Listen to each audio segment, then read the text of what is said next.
Hello दोस्तों, स्वागत है आपका आज के इस नए वीडियो में। तो चलिए स्टार्ट करते हैं। प्रश्नावली 6.2 के प्रश्न संख्या 9 नहीं 10 है। ये है इस प्रश्नावली का सबसे लास्ट प्रश्न। चैप्टर का नहीं बोल रहे हैं, इस प्रश्नावली 6.2 का सबसे अंतिम प्रश्न है। तो इस प्रश्न में क्या कह रहा है, चलिए पढ़ते हैं एक बार। आप लोग भी बुक देखते रहिएगा। एक चतुर्भुज ABCD है, मतलब एक चतुर्भुज है।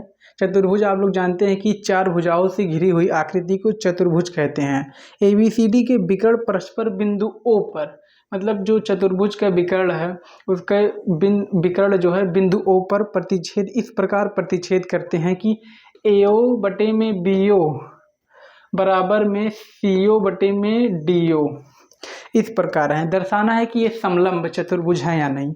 तो सबसे पहले आप लोग जान लीजिए कि समलंब चतुर्भुज कहते किसे हैं।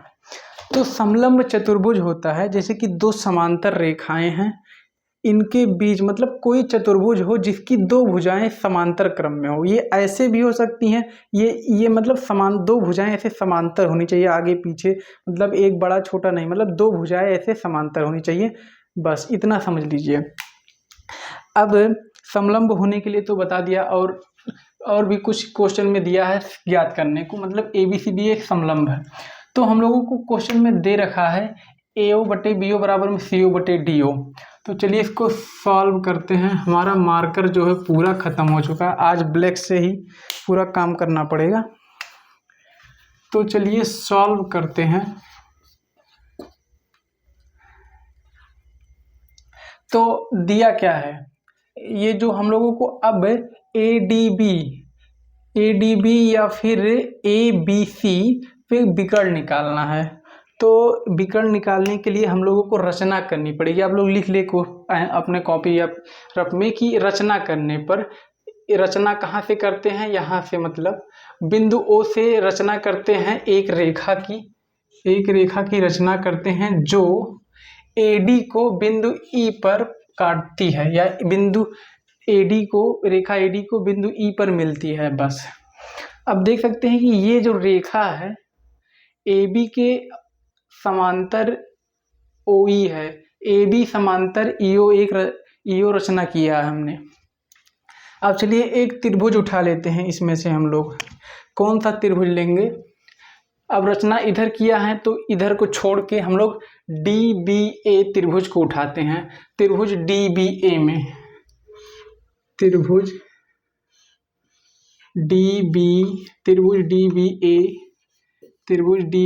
में ये कॉमा है। अब त्रिभुज DBA में हम लोगों को क्या दिख रहा है कि ये जो रेखा AB के समांतर EO को हमने जो रचना किया था, अब इसमें दिख क्या रहा है, हम लोगों को मिल क्या रहा है, AB के समांतर हम लोगों को EO मिल रहा है। EO ये हम लोगों को रचना से मिल रहा है, रचना करने पर, रचना से। अब जब AB समांतर EO है तो हम लोगों ने परिमेय पढ़ ही रखा है, आधारभूत समानुपातिकता परिमेय से।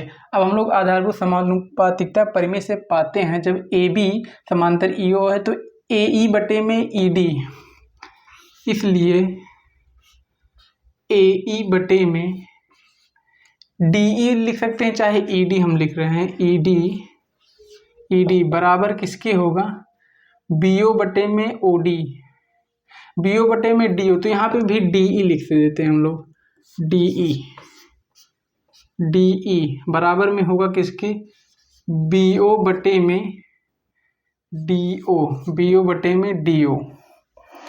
अब ये हो गया आधारभूत समानुपातिकता परिमेय से, आधारभूत समानुपातिकता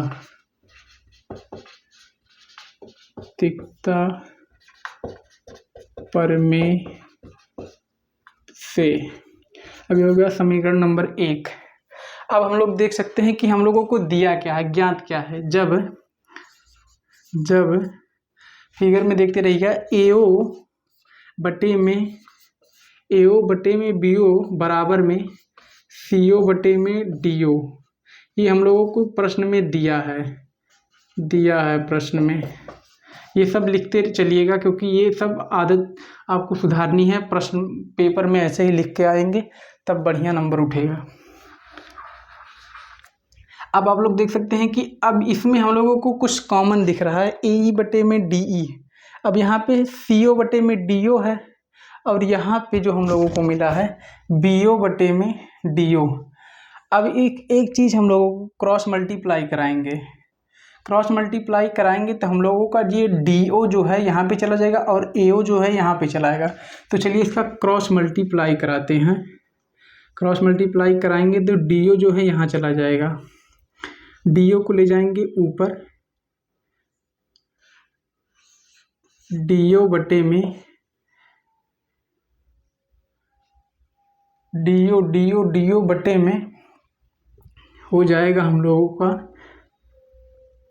DO बटे में AO बराबर में BO बटे में ये हो जाएगा हम लोगों का CO।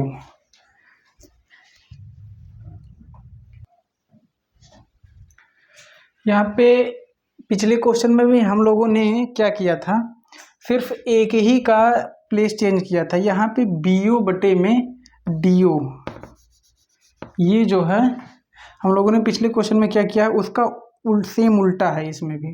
तो यहाँ पे हम लोग किसका स्थान चेंज कर रहे हैं, यहाँ पे AO को हम ले जाएंगे DO की जगह पे, AO को ले जाएंगे DO की जगह पे, बस। नहीं, AO को वही रहने देंगे, AO को हम लोगों ने झुट्ठों में लेके चला गए, AO वहीं पे रहेगा। यहाँ पे क्या था, यहाँ पे सिर्फ BO की जगह पे CO ले आना है, और CO की जगह पे BO ले जाना है। तो AO बटे में यहाँ पे हो गया CO बराबर में BO बटे में BO बटे में DO। आप देख सकते हैं कि यहाँ पे भी हम लोगों ने इक्वेशन नंबर 1 हम लोगों को मिला था, वहाँ पे भी BO बटे DO है, यहाँ पे भी BO बटे DO है। अब हम लोग देख सकते हैं कि यहाँ पे BO बटे DO हम लोगों को कॉमन दिख रहा है। तो जो कॉमन दिख रहा है तो हम लोग फिर से वैसे लिखेंगे, इक्वेशन नंबर इसको लिख देते हैं 2। अब हम लोग समीकरण 1 व 2 से क्या पाते हैं, समीकरण 1 व 2 से, समीकरण 1 व 2 से हम लोगों को क्या मिलता है, AE बटे में DE। अब हम लोग लिख सकते हैं समीकरण 1 व 2 से AO बटे CO, AO बटे में CO बराबर में AE बटे में DE बराबर में AE बटे में DE। ये हम लोग लिख सकते हैं समीकरण नंबर 3। ये हो गया हम लोग का समीकरण नंबर 3। अब देख सकते हैं कि यहाँ पे हम लोगों को क्या मिल चुका है, AO बटे में CO, उसके बाद में AE बटे में ED। अब हम लोगों को इतना जो मिल चुका है समीकरण नंबर 3। अब ये किसी त्रिभुज में जब हम लोगों को इस तरह का अनुपात मिल जाता है तो जो मध्य बिंदु मतलब जो बिंदु होते हैं E और O जो है, ये एक त्रिभुज है। आप लोग देख सकते हैं अब ये ADC वाला जो त्रिभुज है इसमें हम लोगों को AE बटे में ED और AO बटे में OC मिल चुका है। जो अनुपात हम लोगों को मिल चुका है, ये अनुपात जो है आधारभूत समानुपातिकता परिमेय का अनुपात है। तो जब अगर जो ऐसा सिचुएशन होता है, ऐसा कंडीशन आता है, तो ये जो है इससे हम लोग कह सकते हैं कि ये जो EO है या OE है समांतर किसके होगा, OE समांतर होगा DC के, OE समांतर होगा DC। हम लोगों ने त्रिभुज कौन से लिया था, DC के बोले, या तो फिर OB कौन सा है, AO उसके बाद में CO। हाँ, OE समांतर होगा DC के, अतः इसलिए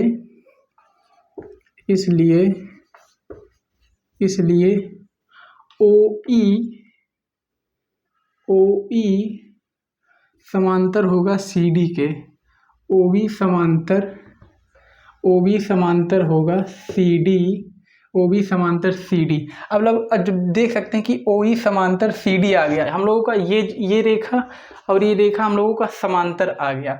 अब हम लोगों को और एक चीज़ प्रूफ करनी है। क्या प्रूफ करनी है कि और हम लोगों को अब ये प्रूफ करना है जो सी डी है और ए बी के समांतर होना चाहिए। तो इसको प्रूफ करने के लिए ये कहाँ से प्रूफ हुआ? ये आधारभूत समानुपातिकता परिमेय के विलोम से।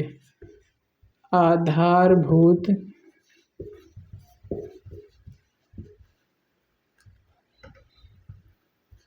समानुपातिकता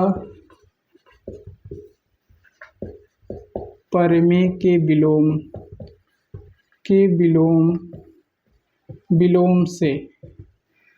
अभी इतना जब हम लोगों का आ चुका है तो अब हम लोग देख सकते हैं कि ये जो है आधारभूत समानुपातिकता परिमेय के विलोम से आ गया है।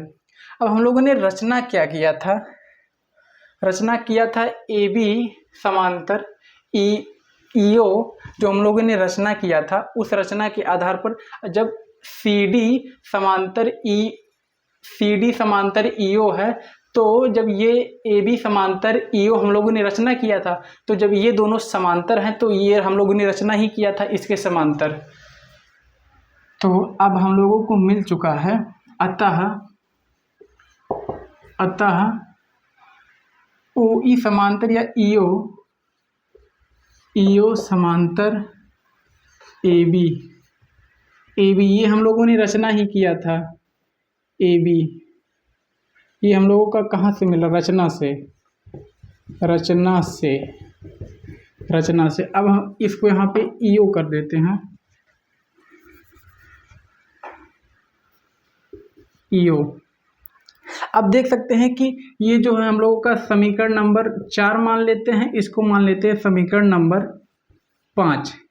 अब देख सकते हैं कि यहाँ पे दोनों में कॉमन क्या दिख रहा है? ईओ दोनों में है। अब हम लोग लिख सकते हैं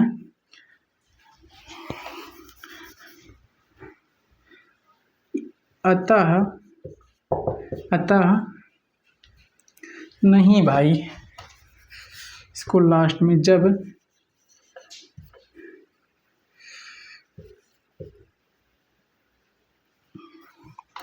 कुछ नहीं लिखना यहाँ पे, बस ऐसे लिख दीजिए कि ईओ समांतर सी डी, उसके बाद में सी डी समांतर ए बी।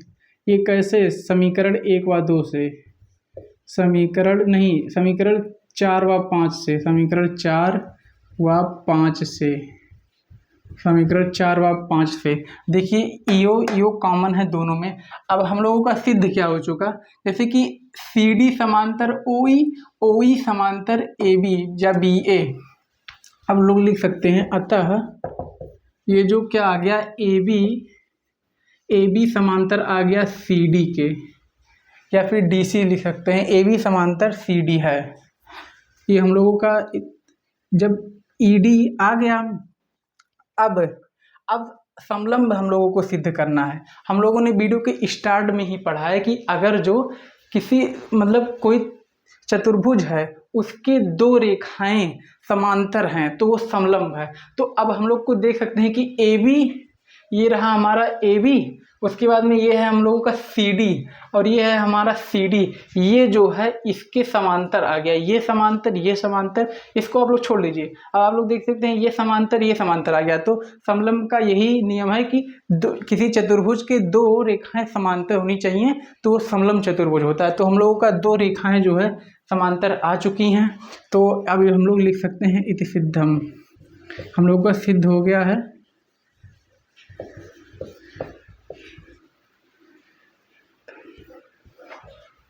अब एक बार फिर से पढ़ लेते हैं कि क्या पूछा था। हम लोगों को एक चतुर्भुज दे रखा था जिसके विकर्ण ऊपर प्रतिच्छेद करते हैं। हम लोग को सिद्ध क्या करना था कि ये जो चतुर्भुज है समलंब है। समलंब होने के लिए उसके दो भुजाएं समांतर होनी चाहिए। ये दोनों भुजा को समांतर करना था। उसके लिए हम लोगों ने उसके विकर्ण ओ से रचना किया, ए बी के समांतर एक रचना किया ईओ को। अब जब ईओ को समांतर किया तो हम लोगों ने त्रिभुज ए डी बी को उठाया या डी बी ए को उठाया। उसके बाद में इस पर थेल्स परिमेय लगा के इसका जो अनुपात निकाल के इसको इसका अनुपात निकाला, अनुपात निकालने के बाद क्रॉस मल्टीप्लाई किया, उसके बाद में हम लोग देख सकते हैं कि इसको जो है समांतर निकाला, इसके बाद में इसके समांतर इसको निकाला, उसके बाद में जब इसको ये समांतर ये निकल गया और इसको समांतर इसके हम लोगों ने रचना ही किया था, तो ये समांतर इसके, ये समांतर इसके, इसलिए ये समांतर इसके हो गया। आप लोग देख सकते हैं। मिलते हैं नेक्स्ट वीडियो में। गर्मी बहुत ज़्यादा लग रही है क्योंकि फ़ैन भी नहीं ऑन रहता, पूरा रूम बंद है, कहीं से हवा आने का कोई चांस ही नहीं है क्योंकि बाहर की नॉइज आती है, इसलिए रूम बंद करना पड़ता है। मिलते हैं नेक्स्ट वीडियो में, तब तक के लिए जय श्री राम। आप लोग अच्छे से पढ़ते रहिए। वीडियो अच्छा लगे तो कोई रिस्पॉन्स ज़रूर दें।